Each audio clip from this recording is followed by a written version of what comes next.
Hi hello ನಮಸ್ಕಾರ friends, ನಾನು ನಿಮ್ಮ ಪ್ರೀತಿಯ ಸುಧೀರ್. ನೀವು ನೋಡ್ತಿದ್ದೀರಾ ಟೆಕ್ನಿಕಲ್ ಇನ್ಫೋ ಕನ್ನಡ ಚಾನಲ್. ನಾವು ಇವತ್ತು ಬಸ್ ಕಪ್ಲರ್ ಬಗ್ಗೆ ಸ್ವಲ್ಪ ನೋಡೋಣ. ಬಸ್ ಕಪ್ಲರ್ ಅಂದರೆ ಏನು, ಬಸ್ ಕಪ್ಲರ್ ಎಲ್ಲಿ ಯೂಸ್ ಮಾಡ್ತಾರೆ, ಆಮೇಲೆ ಇದು ಯಾವ ಥರ ಯೂಸ್ ಮಾಡಬೇಕು ಅಂತ ನೋಡೋಣ. ಮೊದಲನೇದಾಗಿ ಬಸ್ ಕಪ್ಲರ್ ಅಂದರೆ ಏನಂದರೆ, ಫಸ್ಟ್ ನಮಗೆ ಬಸ್ ಬಾರ್ ಅಂದರೆ ಏನಂತ ಗೊತ್ತಿರಬೇಕು. ಬಸ್ ಬಾರ್ ಅಂದರೆ ನಾನು ಅದರ ಬಗ್ಗೆ ಒಂದು ಡೀಟೇಲ್ ವಿಡಿಯೋ ಮಾಡಿದ್ದೀನಿ. ಅದು ಕೊನೆಗೆ ಡಿಸ್ಪ್ಲೇ ಆಗುತ್ತೆ, ಅದನ್ನು ಕ್ಲಿಕ್ ಮಾಡಿ ನೀವು ನೋಡ್ಕೋಬೋದು. ಅದು ಆಮೇಲೆ ಫೈನಲ್ ಆಗಿ ನೋಡಿ. ಸಿಂಪಲ್ ಆಗಿ ಹೇಳ್ಬೇಕಂದ್ರೆ ಬಸ್ ಬಾರ್ ಅಂದರೆ ಒಂದು ಕೇಬಲ್ ಥರನೇ. ಬಾರ್ಸ್ ಅಂದರೆ ಇದು ಪ್ಲೇಟ್ಸ್, ಇದು ನೋಡಿ ಆರ್ ವೈ ಬಿ ನ್ಯೂಟ್ರಲ್, ಇದೊಂದು ಈ ಕಡೆ ಒಂದು ಆರ್ ವೈ ಬಿ ನ್ಯೂಟ್ರಲ್. ಇದು ಬಸ್ ಬಾರ್ಸ್ ಅಂದರೆ ಕೇಬಲ್ ಅಲ್ಲ, ಇದು ಪ್ಲೇಟ್ಸ್ ಥರ, ಒಂದೊಂದು ಫೇಸ್ಗೆ ಪ್ಲೇಟ್ಸ್ ಥರ ಕೊಟ್ಟಿರ್ತಾರೆ. ಅದೇ ಹೇಳಿದ್ನಲ್ಲ, ನಾನು ಡೀಟೇಲ್ ಒಂದು ವೀಡಿಯೋ ಮಾಡಿದ್ದೀನಿ, ಅದನ್ನು ನೀವು ನೋಡಿದ್ರೆ ನಿಮಗೆ ಕರೆಕ್ಟಾಗಿ ಗೊತ್ತಾಗುತ್ತೆ, ಅರ್ಥ ಆಗುತ್ತೆ. ಈ ಬಸ್ ಬಾರ್ನ ನಾವು ಒಂದೊಂದು ಸಲ ಕಪಲ್ ಮಾಡಬೇಕಾಗುತ್ತೆ, ಅಂದರೆ ಇದನ್ನು ಜಾಯಿಂಟ್ ಮಾಡಬೇಕಾಗುತ್ತೆ. ಜಾಯಿಂಟ್ ಮಾಡಿ ನಾವು ರಿಲೀಸ್ ಮಾಡಬೇಕಾಗುತ್ತೆ, ಮತ್ತೆ ರಿಲೀಸ್ ಮತ್ತೆ ಜಾಯಿಂಟ್ ಮಾಡಬೇಕಾಗುತ್ತೆ. ಅಂದರೆ ಇದಕ್ಕೆ ನಾವು ಜಾಯಿಂಟ್ ಅಂತ ಹೇಳಲ್ಲ, ಕಪಲ್ ಮಾಡೋದು ಅಂತ ಹೇಳ್ತೀವಿ. ಕಪಲ್, ಇದನ್ನು ಈ ಬಸ್ನ ಕಪಲ್ ಮಾಡೋದಕ್ಕೆ ನಾವು ಬಸ್ ಕಪ್ಲರ್ ಅಂತ ಹೇಳ್ತೀವಿ. ಅಂದರೆ ಇದನ್ನು ಜಾಯಿಂಟ್ ಮಾಡಿ ಮತ್ತೆ ರಿಲೀಸ್ ಮಾಡೋದು. ಅದು ಯಾವ ಉದ್ದೇಶಕ್ಕಂತ ನಾನು ಹೇಳ್ತೀನಿ ಮುಂದೆ, ಅವಾಗ ನಿಮಗೆ ಕರೆಕ್ಟಾಗಿ ಗೊತ್ತಾಗುತ್ತೆ. ಇದು ಇಷ್ಟು ಅರ್ಥ ಮಾಡ್ಕೊಳ್ಳಿ. ಈ ಬಸ್ನ ನಾವು ಕಪಲ್ ಮಾಡೋದಕ್ಕೆ ಬಸ್ ಕಪ್ಲರ್ ಅಂತ ಹೇಳ್ತೀವಿ. ಓಕೆ, ಇದನ್ನು ನಾವು ಎಲ್ಲ ಪೆನಲ್ಸ್ಗಳಲ್ಲಿ ನೋಡ್ಬೋದು. ಈ ದೊಡ್ಡ ಪೆನಲ್ಸ್ಗಳಲ್ಲೆಲ್ಲ LT ಪೆನಲ್ ಆಗಿರಲಿ, DG ಸಿಂಕ್ರೊನೈಸ್ ಪೆನಲ್ಗಳಲ್ಲಾಗಲಿ ನೀವು ನೋಡಿರ್ಬೋದು.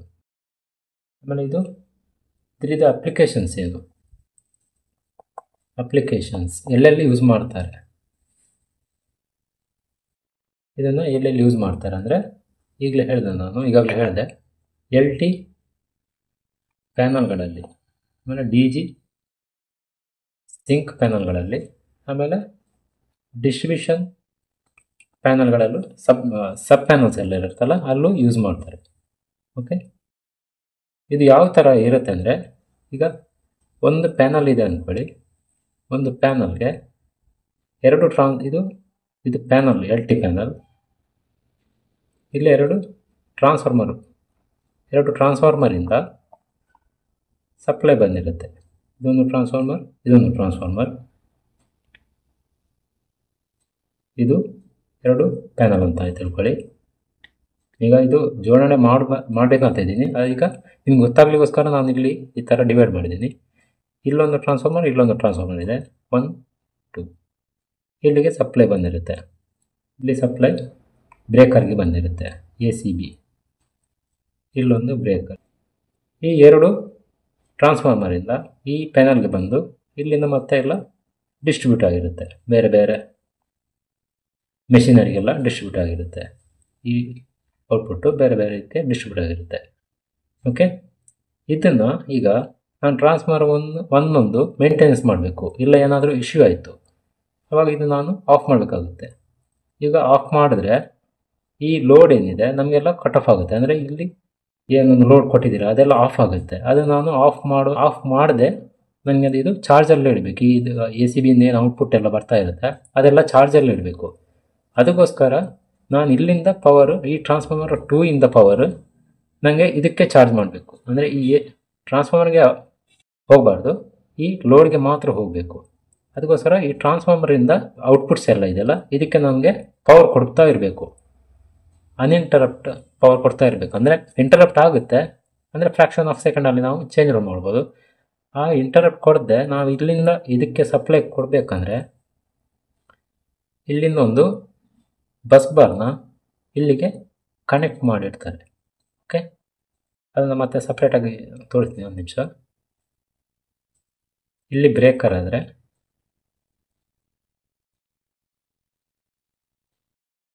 ಇಲ್ಲೊಂದು ಬ್ರೇಕರು, ಇಲ್ಲಿ ಮಧ್ಯೆ ಇದೆಯಲ್ಲ ಈ ಥರ,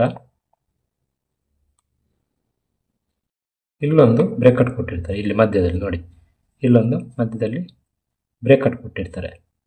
ಇಲ್ಲೊಂದು ACB, ಇದು ACB. ಇದಕ್ಕೆ ನಾವು ಬಸ್ ಕಪ್ಲರ್ ACB ಅಂತ ಹೇಳ್ತೀವಿ. ಬಸ್ ಕಪಲ್ ಮಾಡೋದು, ಇದು ಇಲ್ಲಿ ಕನೆಕ್ಟ್ ಆಗಿರುತ್ತಾ, ಇಲ್ಲಿಂದ ಎಲ್ಲ ಔಟ್ಪುಟ್ ಎಲ್ಲ ಇರುತ್ತೆ. ಈ ಪ್ಯಾನಲ್ ಬೇರೆ, ಈ ಪ್ಯಾನಲ್ ಬೇರೆ, ಇಲ್ಲೆಲ್ಲ ಔಟ್ಪುಟ್ ಇರುತ್ತೆ.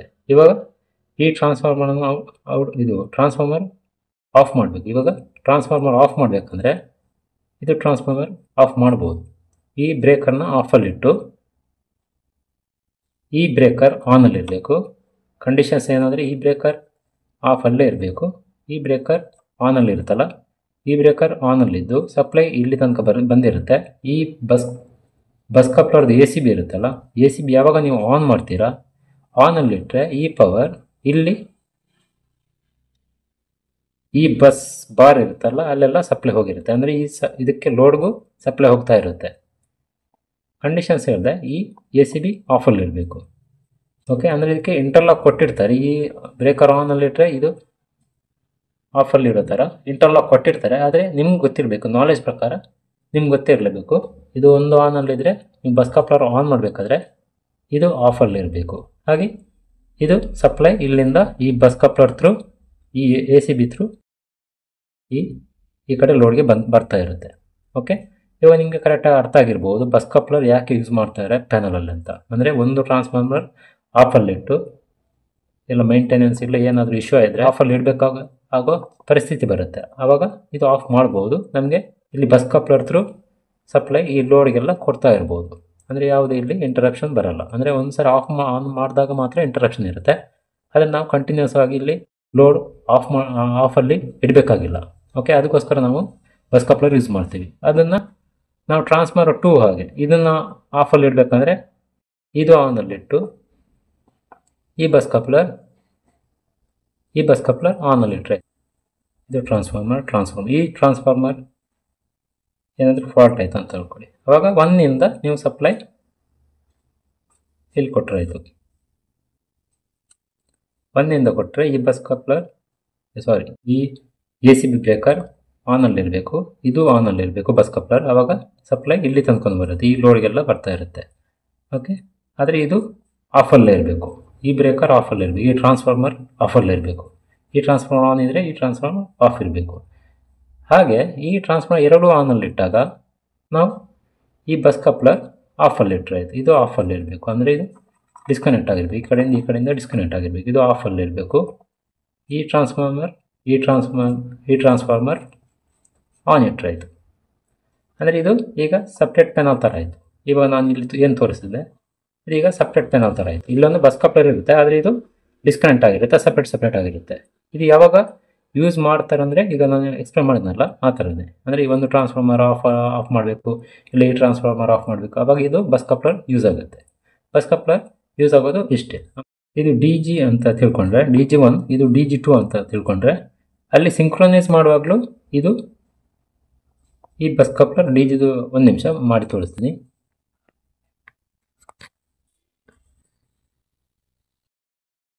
ನೋಡಿ, ಇದು DG1 ಆಮೇಲೆ DG2 ಈ ಕೆಳಗಡೆ ಇದೆಲ್ಲ ಪ್ಯಾನಲ್ಸ್ ಒಳಗಡೆ ಬರುತ್ತೆ.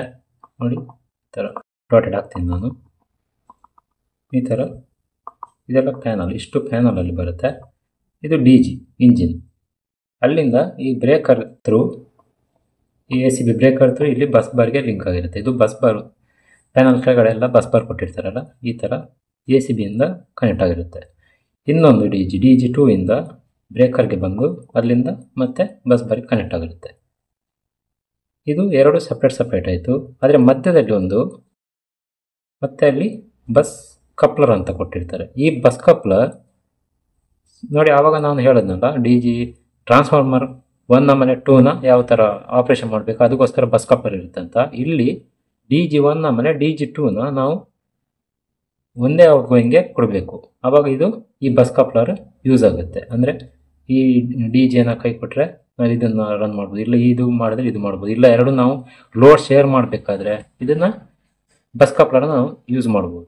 ಇವಾಗ ಇದು DG1 ಆಮೇಲೆ DG2 ಎರಡು ನೀವು ರನ್ನಲ್ಲಿ ಇಟ್ಟಿರ್ತೀರ ಅಂದರೆ ಈ ಬಸ್ ಕಪ್ಲರ್ ಯಾವಾಗಲೂ ಆನಲ್ಲೇ ಕಂಟಿನ್ಯೂಸ್ ಆನಲ್ಲೇ ಇಡಬೇಕು. ಆವಾಗ ಮಾತ್ರ ಇದು ಎರಡನ್ನು ಒಟ್ಟಿಗೆ ರನ್ ಮಾಡ್ಬೋದು. ಅಂದರೆ ಇದು ಸಪ್ಲೈ ಇಲ್ಲಿ ಬಂದು ಬಸ್ ಕಪ್ಲರ್ ಥ್ರೂ ಇದು ಆನಲ್ಲಿ ಇರುತ್ತಲ್ಲ, ಬಸ್ ಕಪ್ಲರ್ ಥ್ರೂ ಇಲ್ಲಿಗೆ ಔಟ್ಗೋಯಿಂಗ್ಗೆ ಬರುತ್ತೆ. ಇದು ACB ಔಟ್ಗೋಯಿಂಗ್ ACB. ಅಲ್ಲಿಂದ ಮತ್ತೆ ATSಗೆ ಹೋಗುತ್ತೆ. ATSನಲ್ಲಿ ನಿಮಗೆ ಒಂದು ಇಲ್ಲಿ DGಯಿಂದ ಬಂದಿರುತ್ತಲ್ಲ, ಇನ್ನೊಂದು ಟ್ರಾನ್ಸ್ಫಾರ್ಮರಿಂದ ಬಂದಿರುತ್ತೆ. ಓಕೆ, ಹಾಗೆ ಇದು ATS ಬಗ್ಗೆ ನಾನು ಸಪ್ರೇಟಾಗಿ ವಿಡಿಯೋ ಮಾಡಿದ್ದೆ, ನೀವು ಅದು ನೋಡ್ಕೋಬೋದು. ಮತ್ತು ಇದು DG1 DG2 ಇಲ್ಲಿ ಲಿಂಕ್ ಆಯ್ತಲ್ಲ, ಇಲ್ಲಿ ಬಸ್ ಕಪ್ಲರ್ ಯಾವಾಗಲೂ ಕಂಟಿನ್ಯೂಸ್ ಆನಲ್ಲಿ ಇರಬೇಕು. ಯಾವಾಗ ಅಂದರೆ ಇದು ಎರಡು DG ಆನಲ್ಲಿ ಇಟ್ಟಿರ್ತೀರ ಅಂದರೆ. ಆದರೆ ಇದಕ್ಕೆ ಸಿಂಕ್ರೊನೈಸ್ ಪ್ಯಾನಲ್ ಅಂತ ಬರುತ್ತೆ. ನೀವು ಡೈರೆಕ್ಟಾಗಿ ಆ ಥರ ಆನ್ ಮಾಡಿ ಲೋಡ್ ಕೊಡೋಕ್ಕಾಗಲ್ಲ. ಸಿಂಕ್ರೊನೈಸ್ ಎರಡು ಸಿಂಕ್ ಮಾಡಿ ಒಂದು ಇ ಸಿ ಜನ್ ಅಂತ ಬರುತ್ತೆ ಸಿಂಕ್ ಮಾಡೋಕ್ಕೆ. ಸಿಂಕ್ ಅಂದರೆ ಎರಡನ್ನು ಕಪಲ್ ಮಾಡೋದು. ಇದು ಕಪಲ್ ಮಾಡೋದು ಬೇಕಂದರೆ ಇದಕ್ಕೆ ಇದ್ರಿದ್ದು ಆಮೇಲೆ ಈ DGದು ವೋಲ್ಟೇಜ್ ಸೇಮ್ ಆಗಿರಬೇಕು, ಫ್ರೀಕ್ವೆನ್ಸಿ ಸೇಮ್ ಆಗಿರಬೇಕು, ಅದೆಲ್ಲ ಕಂಡೀಷನ್ಸ್ ಇದೆ. ಅದನ್ನು ಮಾಡಿಬಿಟ್ಟು ನೀವು ಬಸ್ ಕಪ್ಲರ್ ಥ್ರೂನೇ ಇದು ಮಾಡಬೇಕಾಗುತ್ತೆ, ಏನು ಕಪಲ್ ಮಾಡಬೇಕಾಗುತ್ತೆ. ಅದಕ್ಕೋಸ್ಕರ ಇಲ್ಲಿ ಬಸ್ ಕಪ್ಲರ್ ಯೂಸ್ ಆಗುತ್ತೆ. ನಾನೀಗ ಸಿಂಕ್ ಬಗ್ಗೆ ಅಷ್ಟೊಂದು ಹೇಳ್ತಾ ಇಲ್ಲ, ಯಾಕಂದರೆ ಇದು ಬಸ್ ಕಪ್ಲರ್ ಬಗ್ಗೆ ನಾನು ಎಕ್ಸ್ಪ್ಲೇನ್ ಮಾಡೋದ್ರಿಂದ ಬಸ್ ಕಪ್ಲರ್ ಯಾಕೆ ಯೂಸ್ ಆಗುತ್ತೆ ಅಂತ ನಿಮ್ಗೆ ಇಲ್ಲಿ ಅರ್ಥ ಆಗೋರು ಯಾಕೆ ಯೂಸ್ ಆಗುತ್ತೆ ಅಂತ ಅರ್ಥ ಆಗಬೇಕಂತ, ಬಸ್ ಕಪ್ಲರ್ ಯಾಕೆ ಯೂಸ್ ಆಗುತ್ತೆ ಅಂತ ಅರ್ಥ ಆಗೋಗೋಸ್ಕರ ನಾನು ಇದನ್ನು ಕರೆಕ್ಟಾಗಿ ಡ್ರಾಯಿಂಗ್ ಬಿಡಿಸಿ ನಿಮಗೆ ಹೇಳ್ತಾ ಇದ್ದೀನಿ. ನೋಡಿ, ಈ ಥರ ಬಸ್ ಕಪ್ಲರ್ ಇಲ್ಲಿ ಯೂಸ್ ಆಗುತ್ತೆ. ಇವಾಗ ಇದು DG ಏನಾದರೂ ಫೇಲ್ ಆಯ್ತಂದರೆ ಈ ಬ್ರೇಕರ್ ಆಫಲ್ಲಿ ಇಡಬೇಕಾಗುತ್ತೆ. ಈ ಬ್ರೇಕರ್ ಆಫಲ್ಲಿಟ್ಟು ಈ ಬಸ್ ಕಪ್ಲರ್ ಆನಲ್ಲಿ ಇಟ್ಟರೆ DG2 ಥ್ರೂ ಈ ACBಯಿಂದ ಬಸ್ ಕಪ್ಲರ್ ಆನಲ್ಲಿ ಇರುತ್ತಲ್ಲ, ಅಲ್ಲಿಂದ ಮತ್ತೆ ಸಪ್ಲೈ ಡೈರೆಕ್ಟ್ ಔಟ್ ಗೋಯಿಂಗ್ ಹೋಗುತ್ತೆ. ಇದು ಮಾತ್ರ ಆಫಲ್ಲಿರಬೇಕು. ಈ ಎರಡು ACB ಆನಲ್ಲಿದ್ದಾಗ ಇದು ಆನಲ್ಲಿ ಇರಬೇಕಾಗುತ್ತೆ. ಯಾವಾಗ ಇದು ಸಿಂಕ್ ಮಾಡಿದ್ರೆ ಇದು ಇಂಡಿವಿಜುವಲ್ ಸಪ್ರೇಟ್ ಕೊಡಬೇಕಾದ್ರೆ ಇದು ಆಫಲ್ಲಿ ಇರಬೇಕು. ಇದು ಪ್ಯಾನಲ್ ಬೇರೆ, ಇಲ್ಲಿ ಔಟ್ ಗೋಯಿಂಗ್ ಬೇರೆ ಇದೆ, ಇದಕ್ಕೆ ಔಟ್ ಗೋಯಿಂಗ್ ಬೇರೆ ಇದೆ ಅಂತ ಅಂದ್ಕೊಂಡ್ರೆ ಇಲ್ಲಿ ಯಾವಾಗ ಬಸ್ ಕಪ್ಲರ್ ಆಫಲ್ಲಿ ಇರಬೇಕು. ಅಂದರೆ ಇದು ಸಪ್ರೇಟ್ ಆಗುತ್ತೆ, ಇದು ಸಪ್ರೇಟ್ ಆಗುತ್ತೆ. ಇದು ಸಿಂಕ್ ಮಾಡಬೇಕಾದ್ರೆ ಮಾತ್ರ ಇದು ಆನಲ್ಲಿ ಇರಬೇಕು. ಅರ್ಥ ಆಯ್ತಲ್ಲ? Okay friends, thank you so much. ಈ ವಿಡಿಯೋನ ಲೈಕ್ ಮಾಡಿದ್ದೀರಾ ಅಂತ ಅನ್ಕೋತೀನಿ. ಆಮೇಲೆ ನೀವು ಇಷ್ಟವರೆಗೆ ಇನ್ನೂ ಸಬ್ಸ್ಕ್ರೈಬ್ ಆಗಿಲ್ಲ ಅಂದರೆ ಒಂದು ಸಬ್ಸ್ಕ್ರೈಬ್ ಆಗಿಬಿಡಿ. ಅದು ಫ್ರೀ ಆಫ್ ಕಾಸ್ಟ್ ಆಗಿರುತ್ತೆ, ನಿಮಗೆ ಫ್ರೀ ಆಗಿರುತ್ತೆ. ಆದರೆ ನನಗೆ ನೀವು ಸಬ್ಸ್ಕ್ರೈಬ್ ಮಾಡಿ ಲೈಕ್ ಎಲ್ಲ ಮಾಡಿದ್ರೆ ನನಗೆ ಒಂದು ಮೋಟಿವೇಟ್ ಸಿಗುತ್ತೆ, ಇನ್ನೂ ನೆಕ್ಸ್ಟ್ ಒಳ್ಳೆ ವಿಡಿಯೋ ಎಲ್ಲ ಮಾಡ್ಬೋದಂತ. Okay, thank you so much friends.